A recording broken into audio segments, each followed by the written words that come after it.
Good afternoon, everyone, and welcome to today's Young Investigator Seminar. Today we have Laura Morán. She's doing the doctoral thesis in my lab, and she spent 3 months thanks to a short-term scientific mission in Prague, in Oleg Lunov's laboratory, where she was investigating how drug-induced liver injury changes mitochondria. Oleg, unfortunately, he's on holidays this week, so he will not join. But I will be here and helping Laura with any questions you might have. So Laura, maybe you can start. Well, I can give you a little bit of background about you. Laura joined the lab around 4 years, right? In 2000. 4 years and a half, yeah. 2018. I think it was June or May. May. She came first with a contract from the regional government of Madrid for 1 year, and then we had the chance to get another project from the regional government, and she stayed to do the PhD thesis. She's been interested in the role of redox homeostasis in liver injury, in acute and chronic liver injury, and she has investigated specifically APAP.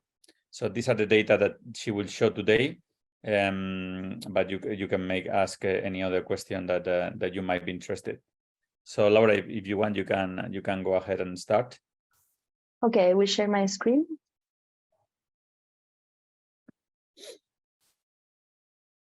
Okay. Could you see my screen? Yes. Yeah. Okay, perfect. So I will present the role of redox signaling in hepatocytes during drug-induced liver injury.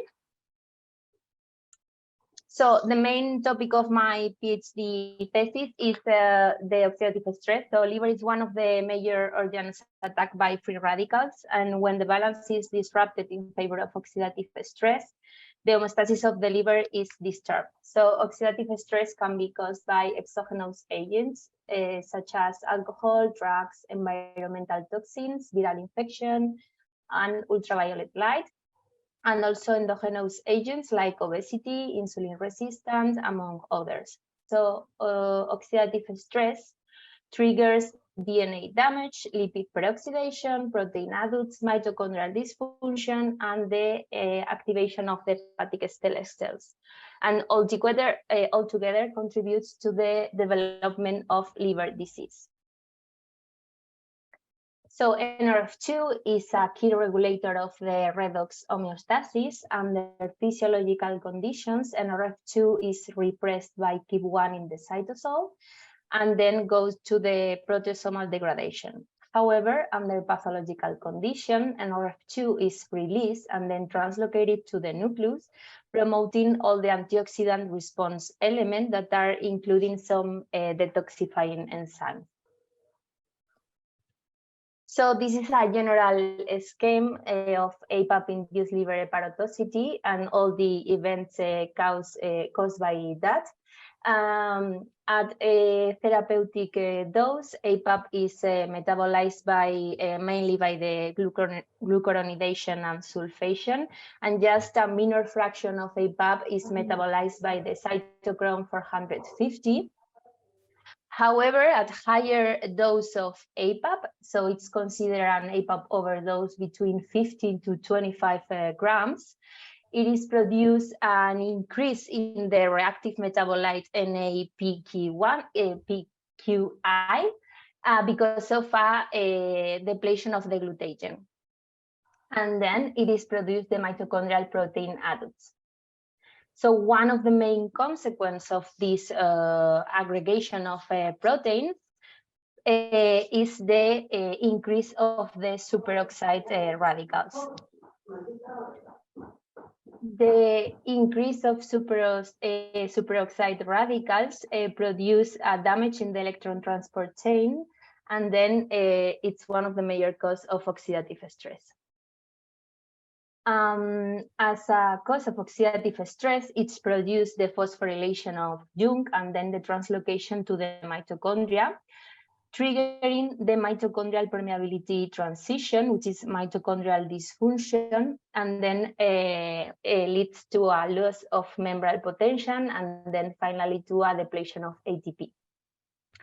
Because of the mitochondria is damaged, it's released some proteins such as the endonuclease G, which produce the necrosis in the hepatocytes, which is characterized by the fragmentation of the DNA. So mitochondria are like a very dynamic organs that underwent to fission and fusion.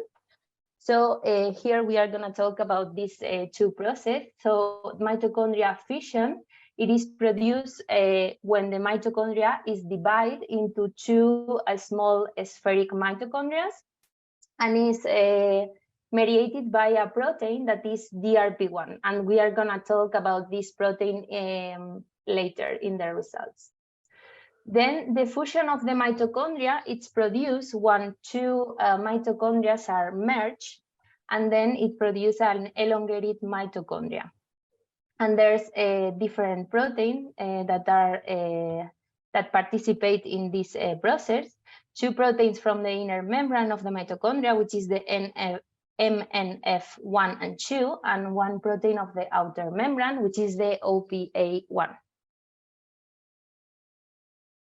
So the aim of this project is to understand the relevance of the KEAP1 and NRF2 system in human drug intoxication, to evaluate the relevance of the KEAP1 and NRF2 system during preclinical drug-induced liver damage, to examine the relevance of hepatocyte KEAP1 deletion and the transactivation of NRF2 in the progression of DILI, and finally to evaluate the use of the KEAP1 and NRF2 system as a marker for the progression of liver disease based on the molecular mechanism related to its function. So first of all, I want to show some preliminary data that we perform in our lab. So we use KEAP1 delta hepa mice based on the Krill-XP system. So these mice have a specific deletion of KEAP1 only in hepatocytes. And we use KEAP1 flux mice as like wild-type mice or control mice.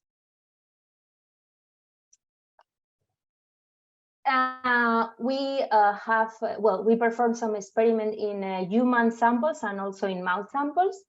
So among the human samples, we have liver explants from APAP DILI patients. So these patients underwent to liver transplantation because of an APAP overdose. And among the mouse models, we have preclinical models in vivo of APAP. We have wild-type mice with a single injection of APAP between 0 to 500 milligrams per kilogram. These mice were sacrificed 24 hours after this single injection. And then we have also our KEAP model with a single injection of APAP at 500 milligrams per kilogram. And these mice were sacrificed 6 hours after the injection. We also isolate primary hepatocytes from these KEAP1 flux mice and these KEAP1 delta hepa mice. And then these hepatocytes were treated with APAP treatment in vitro. So this is our results in human APAP DILI. So we can see in the immunohistochemistry that there's a transactivation and translocation of phospho-NRF2 into the nuclei of the hepatocytes in this necrotic area. So here we can conclude that the overexpression of phospho-NRF2 is characteristic of APAP DILI patients. Then moving to the wild-type mice treated with APAP at different concentrations. So this is 0, 75 milligrams per kilogram, 150, 300, and 500, we can observe that at higher concentration of APAP, there's a transactivation and translocation of phosphoneref 2 into the nuclei of the hepatocytes around this necrotic area that is characteristic of this preclinical model. So it was corroborated by the quantification of the positive area phosphoneref 2 that we can see that there's a increased positive area in mice treated with 500 milligram per kilogram of APAP. However, we cannot find any difference in the mRNA levels of KEAP1. But we also performed some qPCRs of the NRF2 target genes, which are these detoxifying enzymes that we mentioned in the introduction. One is the NQ01 and the other is the hemoxygenase 1. So here we can see that there's an upregulation of these detoxifying enzymes at a concentration of 500 milligrams per kilogram. Moving to our KEAP1 model treated with APAP, we observed that the KEAP1 delta hepa mice have an increase in liver weight, and also there's an increase in positive tunnel cells, as we quantified by the immunofluorescence that we perform. So tunnel is an staining to see cell death that can be apoptosis or necrosis. Then we also measure the levels of serum biomarker, including AST and ALT, and we observe that there's an increase of these serum biomarkers in KEAP delta hepa mice treated with APAP. So we conclude that KEAP delta hepa mice displayed an increase in liver damage with significant higher levels of serum markers after APAP treatment.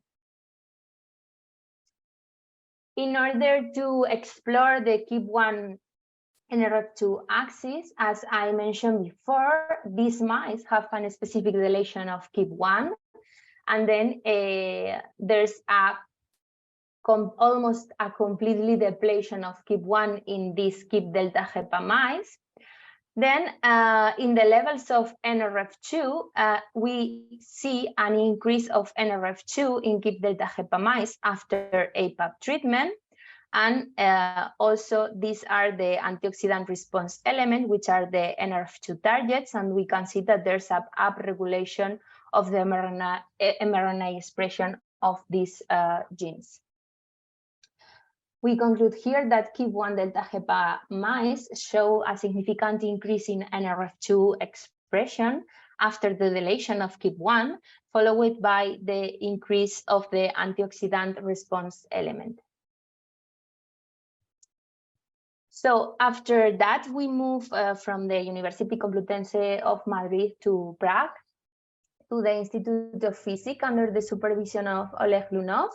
These are some pictures that I took when I was in Prague, and I enjoy so much, and I like so much this city. So that's what I did in Prague. So I work mainly with Alexander cells, and I transfect these cells with KEAP1 in order to create KEAP1 knockdown cells. And then I treat these cells with APAP at a concentration of 10 millimolar and palmitic acid at a concentration of 20 micromolar. So this is like an scheme how I perform the cRNA transfection. So first of all, I plate the cells during 24 hours, and then I create this cRNA working solution based on cRNA, Optimem, the normal media for cells, and the lipofectamine. And then I incubate this working solution during 15 minutes. And after 24 to 48 hours, we can see that there's almost a completely depletion of KEAP1. After that, we treat cells, as I mentioned before, with APAP and palmitic acid at different time points.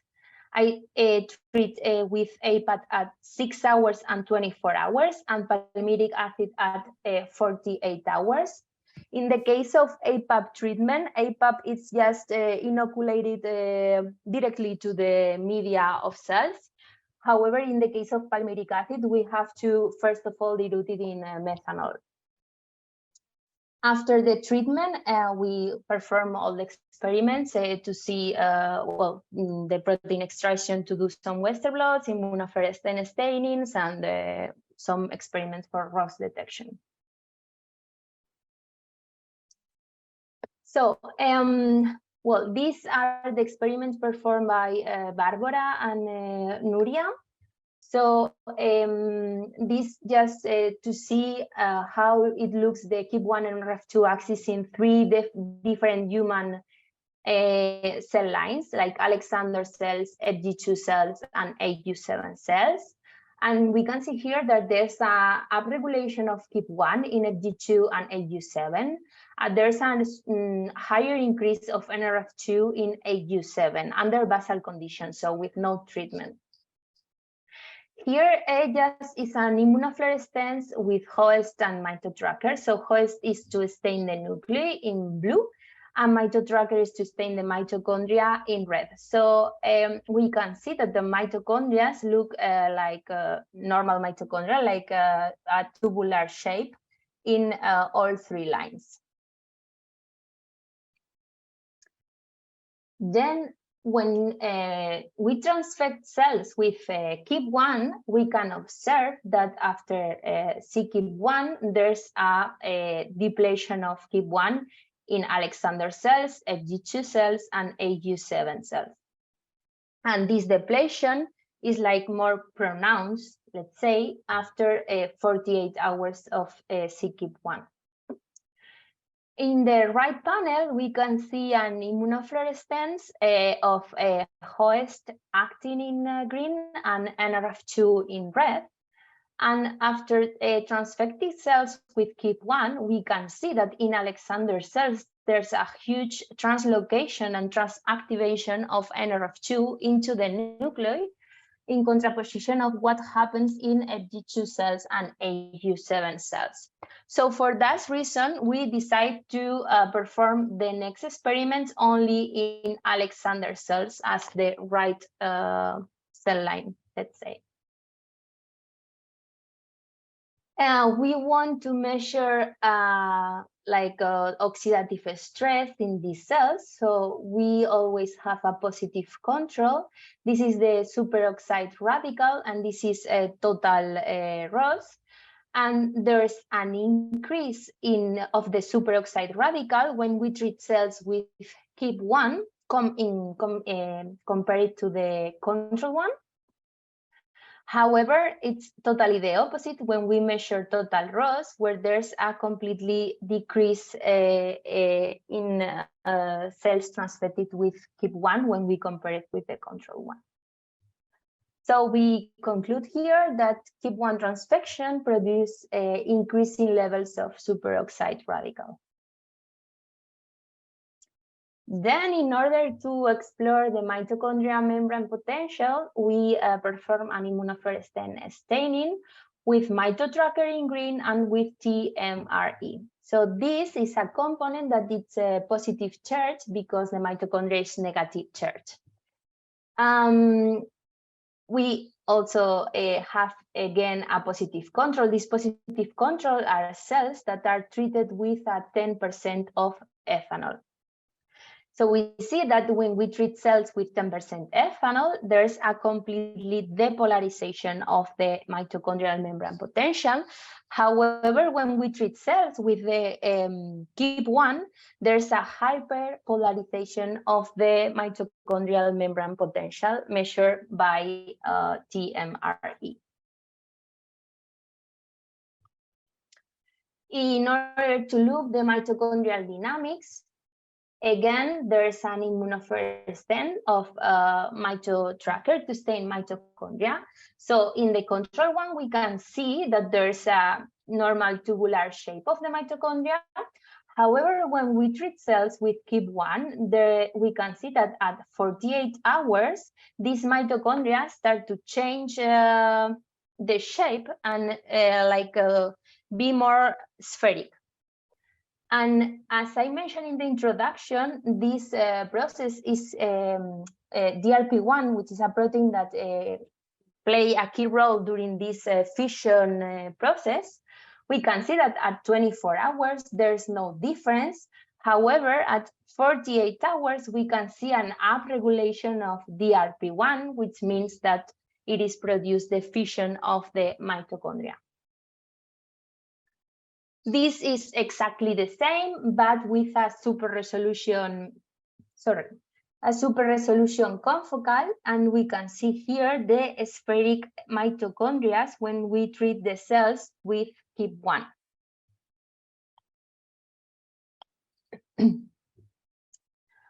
Because of this fission of the mitochondria, it is produced the ATP depletion. So here's some immunofluorescence to see the ATP synthase in red.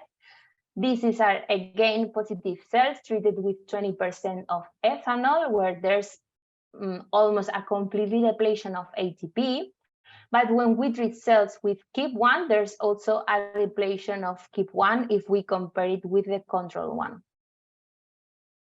So we can conclude here that knockdown of KIP1 produces ATP depletion.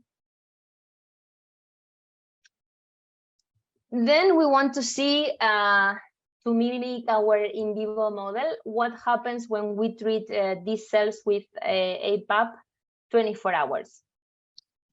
So in the first Western blot, we have NRF2 expression only when we transfect cells with KIP1, and we are not able to see any difference. So we think, and that's what I have also in my KIP delta hepa mice model, that the activation of NRF2 is necessary an insult. So it's not only the depletion of KIP1.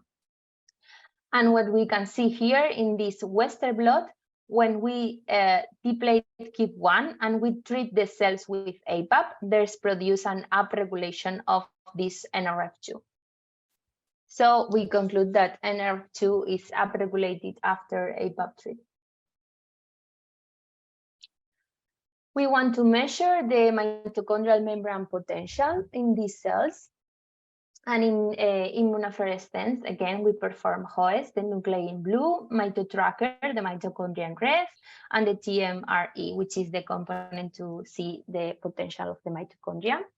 And after APAP, 6 hours, because we want to mimic the same as we have in the model in vivo with KIP delta hepa mice, and my KIP delta hepa mice are treated during 6 hours of APAP, so we want to do it the same in cells. So we treated with 6 hours of APAP treatment, and we can see that there's a hyperpolarization of the mitochondria when we treat these cells with APAP in comparison with the control one.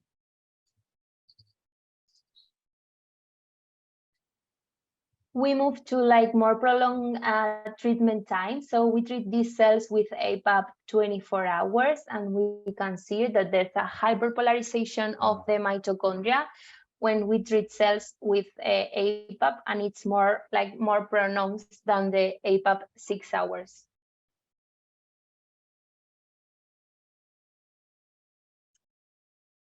However, the hyperpolarization of the membrane of the mitochondria, we are not able to see that there's the upregulation of DRP1. So we see the upregulation of DRP1 when cells are treated with KIP1. However, when we treat these cells with APAP, there's again recover to abnormal values. So here we conclude that CKIP1 transfected cells with APAP induced decreasing levels of DRP1, recovering to normal levels. And when we measure the ATP synthase in these cells, we see that when we treat cells with KIP1, there's a depletion of ATP. However, when we treat these cells with APAP, there's a recovery of this ATP depletion. So what it means is that these cells are quite protected, let's say.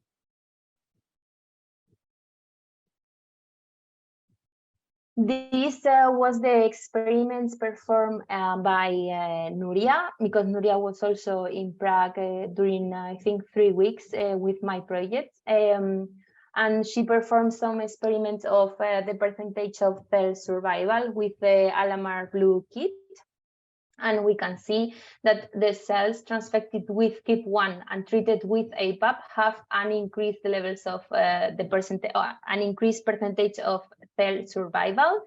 And it happened exactly the same when cells are treated with the galactosamine LPAs.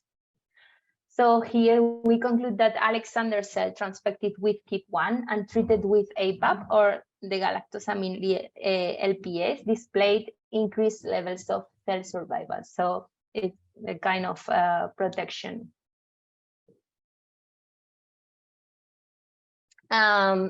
Because we also have some chronic models, but I'm not going to present it here. But we want also to explore how these cells behave when we treat it with palmyric acid. So then we transfected cells and then we treated with palmitic acid during 48 hours. And here we see that there's a huge increase, a significant increase in the hyperpolarization of the mitochondria after KIP1 transfection, and exactly the same when we treat the cells with palmitic acid. So this KIP1 transfection and palmitic acid treatment leads to the hyperpolarization of the mitochondrial membrane. However, it's here is to measure the percentage of cell viability, and we can see totally the opposite that we see during the APAP treatment. So here cells treated with, transfected with KIP1 and treated with palmitic acid, there's less cell viability. So it means that the cells, there's an increase of cell death in this group. So this transfection with KIP1 produce an increase in cell death after palmitic acid treatment, in contraposition of with what we have with the APAP treatment. Then we also perform some experiment in primary hepatocytes derived from the KIP1 flows, which are the control ones, and the KIP1 delta hepa mice, which are these mice that have a specific deletion of KIP1 in the hepatocytes. So here it's like some pictures of visible light of these primary hepatocytes and also an immunofluorescence of tunnel. Here we perform the qPCR just to make sure that these hepatocytes have a depletion of KIP1, and we cannot see any difference in cell death. So it means that hepatocytes are totally normal. However, when we treat cells with APAP, this one is a treatment of APAP 6 hours at a concentration of 10 millimolar. So we can observe that after this APAP treatment, there's an increase of cell death measured by positive tunnel cells in this immunofluorescence. However, we are not able to see any difference between the flux and the KIP1 delta hepa mice. So maybe because this it's a very early time to treat cells with 6 hours. So we move to a treatment of 24 hours. So after 24 hours, we are now able to see that there's an increase in cell death in these KIP delta hepa mice compared to the KIP1 flux mice after a treatment of APAP during 24 hours. We also perform an experiment to explore mitochondrial dysfunction in these primary hepatocytes. So we perform an immunofluorescence staining of TOM20. So TOM20 is like a transporter in the outer membrane of the mitochondria. And after the quantification, we see that the KIP delta hepa mice under basal condition, it means that no treated hepatocytes, there's an increase of this TOM20, which means that the mitochondria is like more active, let's say.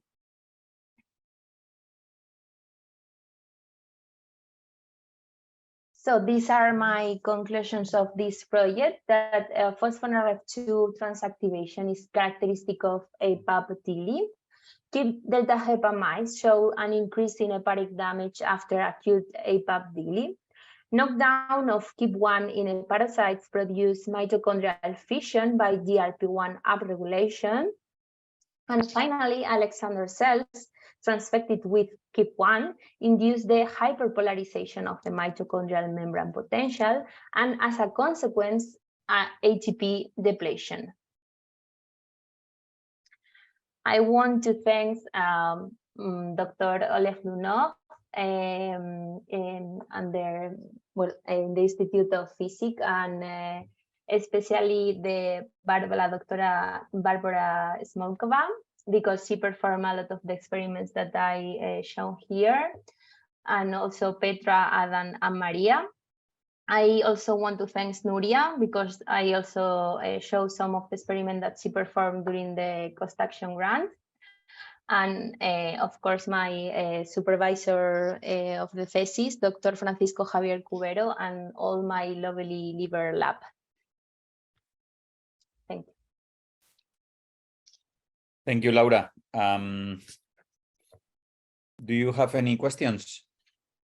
Hi, Laura. I have. Hi, Marina. Go Hi. ahead, please. Okay, Laura, first of all, congratulations. It was great. I mean, I love mitochondria, and it was a great job. A lot of work, a really lot of work. I have curiosities or some questions. Alexander cells are primary hepatocytes or EPIRG? What type of cells are? Are human immortalized cell lines, so it's similar to FG2 cells. Okay, they are similar. No, I was wondering if they are primary hepatocytes. No, in no. order to do the transfection with the CRNAs, maybe it's difficult. Okay, so they were immortalized. Okay. What other question was about the concentration of APAP in the in vitro model, 10 millimolar. Why did you use that concentration? Because one of my colleagues in the lab, she performed experiments in EPARG, that's right, and she performed a different concentration of APAP, 0, 5, 10, and 20. And we decide that 10 is the best, because at 20 millimolar, there's a lot of cell death. So 10 is the best choice. It's the LD50, Marina. It's the LD50. We tried from 0 to 100. Okay. And it was based on Jeschke's experiments. Also, I think Kaplovich did some experiments in vitro. Okay. And it's the lethal dose 50. Okay, because I was wondering it's about treating the cells to mimic DILI. I only have this question if it's better to use this EC50 or maybe a damage only damage the 20% or 30% of cells. I don't know. Sometimes maybe it's only a suggestion. If you want to try, maybe only the cells die. There's 30-25%, because some papers tell us that you have to use the minimum dose that reaches 20% of the death. So I don't know, because always I have this problem. I don't know. I have seen a lot of papers that use this concentration, and a lot of papers that use less concentration. So it's a question. Sometimes I don't know how to use it. It's a very nice point. I think we have to take it into account. If you reduce the dose, of course, you reduce the cell death. So yes, I don't know. I don't know what's better to mimic. I know in vitro models are difficult to mimic DILI, but I really don't know what is better, because in DILI you have a damage, but I don't know. But nice. What marker do you use to measure the superoxide radical? Do you use mitoSOX? No, we have in Prague there's a kit, and nice.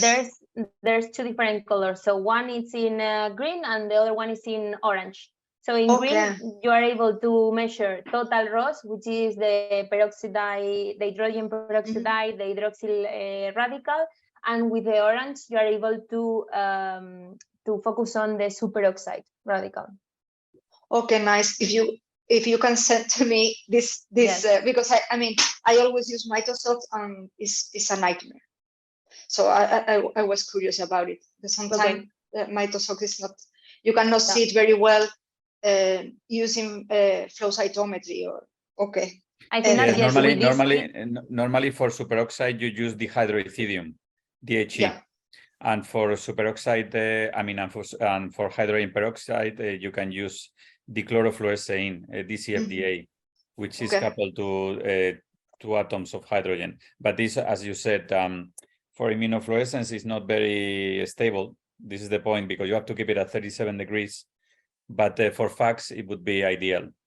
Yeah, this kit is able for FACS also. Yeah. Okay. And I was really curious about this mitochondrial fission that you have seen, this GRP1 increased. I have a suggestion for you in order to improve, because the photos are incredible, but I mean, sometimes the reviewers need quantification. So I don't know if you know, but there is a macro for Fiji that is able to count you the round mitochondria and the tubular mitochondria. You can tell the program that, because I use it in my PhD. So it would be great if you put this quantification together with your nice photographs, in order to see, because you can put, to define the tubular mitochondria, the micrometers that you want to see, the tubular one and the rounded one. This would be nice. I think, and also, I have a question. If you have seen mitophagy, because usually fission, is the step before, or is one of the steps before mitophagy. So I don't know if you have seen or you have tried to see mitophagy in these cells. No, in these cells, no. But I perform some Western blot with P62 in my in vivo models of KIP. And yes, I have an increase in P62 in my KIP delta hepa mice. But I think that mitophagy, it's like more characteristic, if I'm not wrong, it's more characteristics of NAFLD models than APAP models, I think. I mean, I'm not, of course, expert about APAP. I've never studied this type of models, but when there is mitochondrial dysfunction, sometimes there's, if everything is okay, mitophagy is like a defense mechanism of the cell. If you have not seen, I mean, it would be interesting if mitophagy is wrong, because, for example, if mitophagy is not correct, you have the damage, but the mitochondria is not able to, eliminate the damaged one. So, so it would be nice. And also, you have seen that an increase in TON20. I think you have seen an increase in TON20. I mean, TON20 is not eliminated by mitophagy; it's eliminated by the proteasome. So maybe there is like a failure in the elimination of mitochondrial proteins, and this is the reason you see this increase in the ATP, this increase in TON20. So I think you have a lot of different things, really interesting things to see. That's one of our theories, no? Because when you have a depletion of ATP in the cells, then there's a lot of activities, like normal activities of the cells, that you're not able to do it. And one of them is the proteasome, right? Because the activity of the proteasome needs ATP. Exactly. And only a suggestion. Sorry, it's the last one, I promise.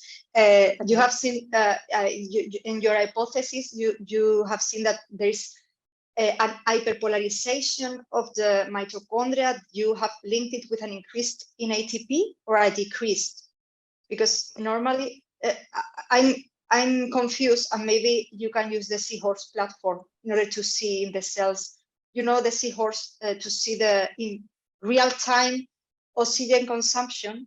So you can see the ATP linked to mitochondrial respiration in a rate. So you are going to see if your ATP depletion is because of the cells are dying, or if the mitochondria is damaged. So I recommend you to, it's very easy to use it with in vitro models, and it's going to give you this functional data, functional data more than increasing proteins, that maybe the explanation is difficult. Okay. Thank you very much. Thank you. Amazing work. Marina. I really enjoyed. Any other question from the audience?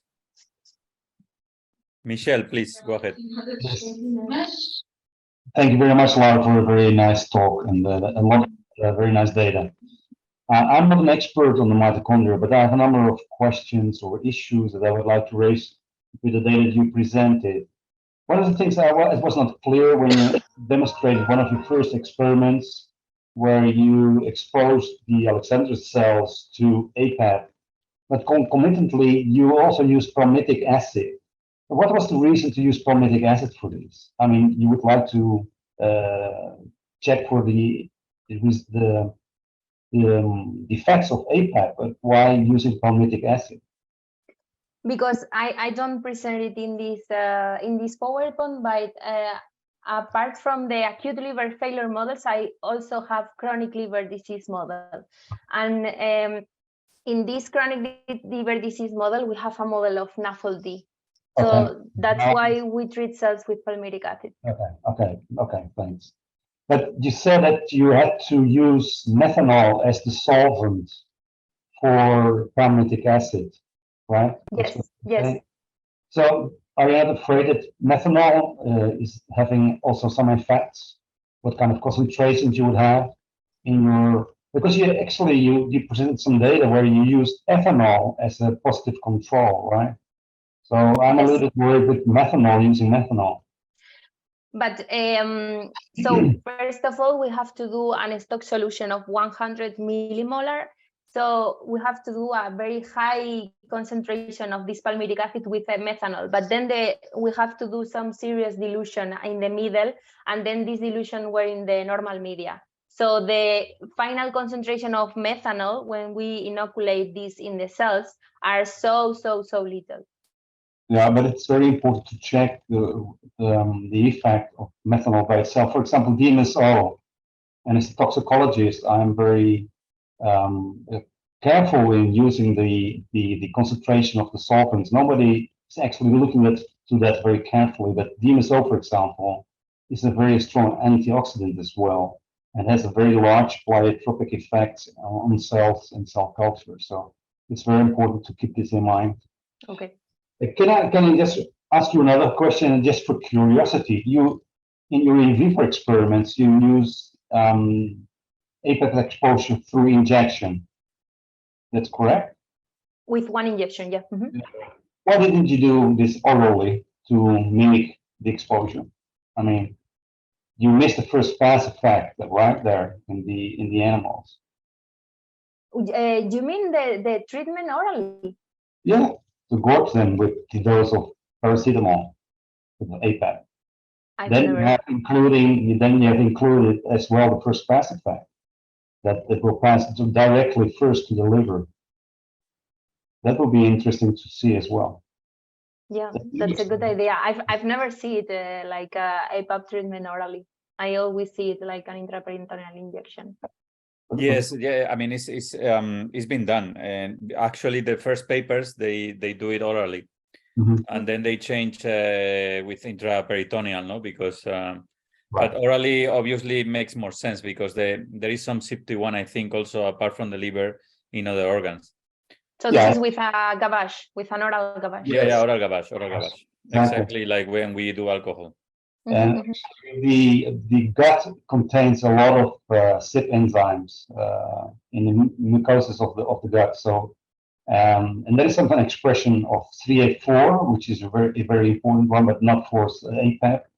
But interestingly, for example, the gut, if you look at, for humans, if you look at the total CYP3A4 content in the human body, 2/3, or very roughly, 2/3 is found in the liver and 1/3 is found in the gut.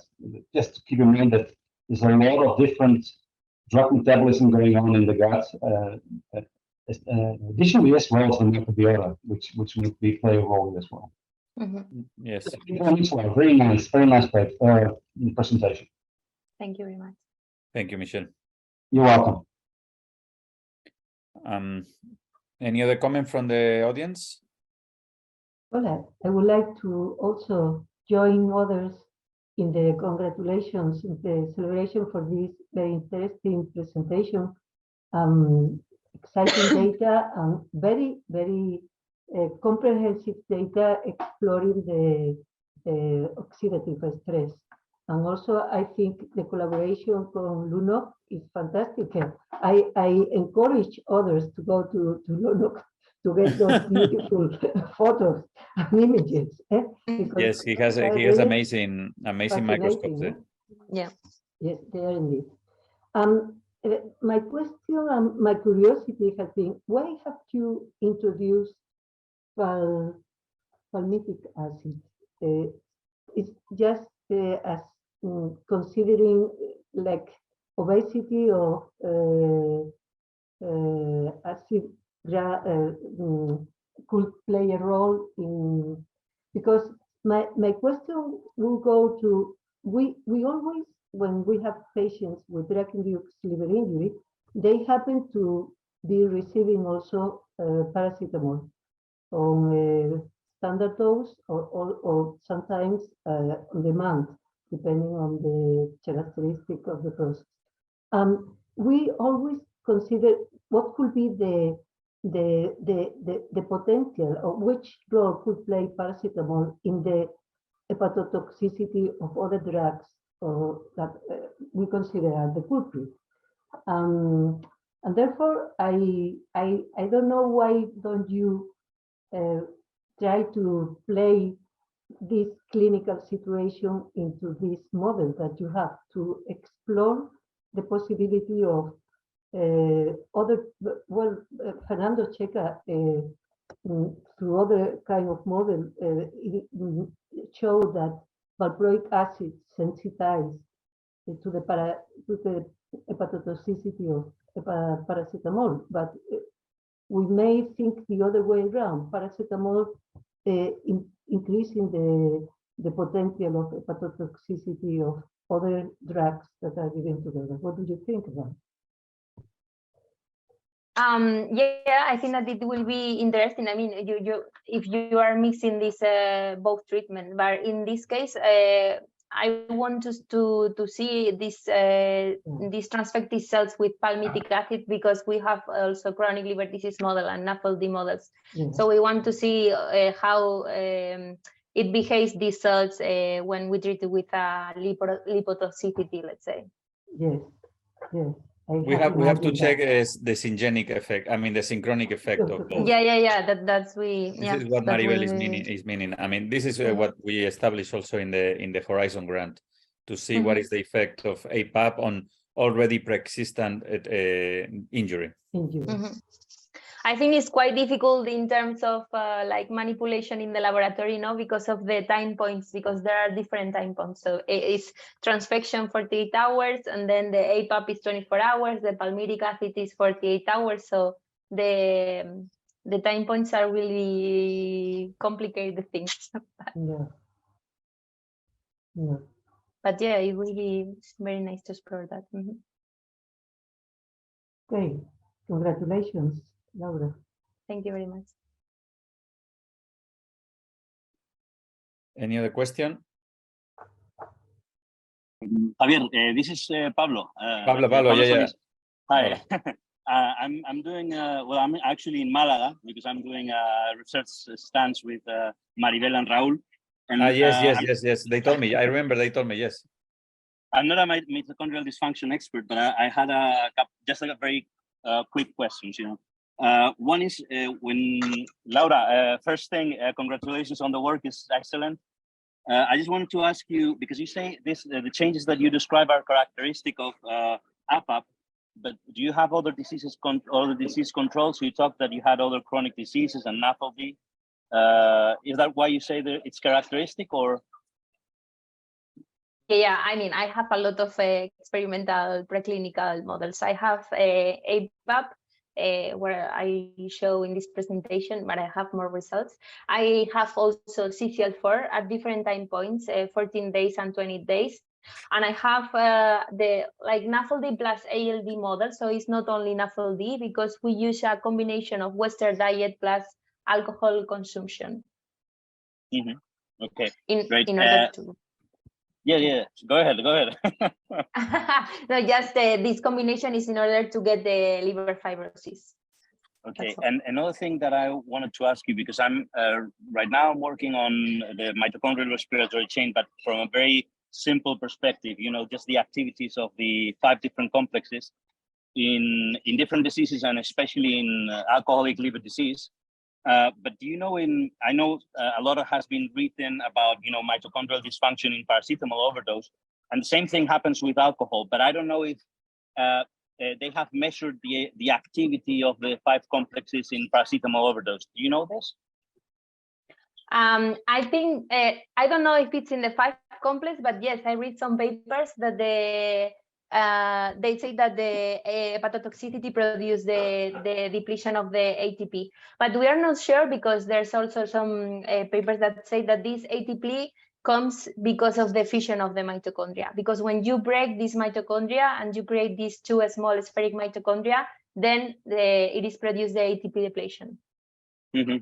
Okay, because with me, what happened is that I started looking. A lot of people say about mitochondrial dysfunction now in alcohol, and obviously there's many ways to test mitochondrial dysfunction, but the actual measurement of the activity of the 5 complexes of the mitochondrial respiratory chain, I didn't find it anywhere. And I was just wondering if you knew that. And the last question is, where did you get the patients that were transplanted for paracetamol overdose? Because are they Spanish, or are they from England, or Newcastle? From Newcastle, because that's quite rare in Spain. So I was just wondering. Yeah, these are from Helen Reeves. Okay, so that's it. Thank you very much. It was great listening to you. Thank you. Yeah. We did with alcohol alone. I mean, the point of Laura presented only presented APAP, but for example, it looks like NRF2 activation protects against HCC development. No, so it can be deleterious in some